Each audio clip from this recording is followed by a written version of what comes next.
In this lesson, I will tell you how to chamfer and fillet edges. We will start by adding roundings, and I would like to round the inner edges, the inner corners of this pocket.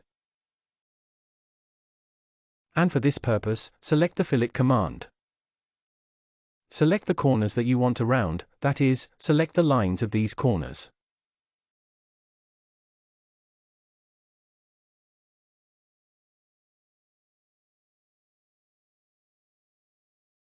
And then specify the size of the radius. We can do it with this arrow, or we can enter the value of the radius in this place or in this place and enter here 5 mm and click OK to confirm. When it comes to adding chamfers, we do it similarly.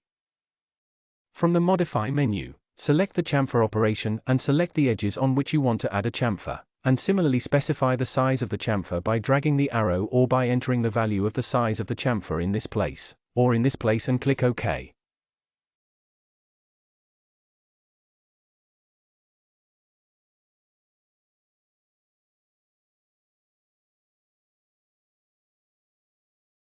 When it comes to adding chamfers or roundings, we can also do it in such a way that we first select the edges that we want to chamfer or round, but we can also select the entire face, and after selecting a face, all the edges of this face will be chamfered or rounded. And now, when you select the chamfer operation, you can add a chamfer here and here, enter 1 mm and click OK to confirm.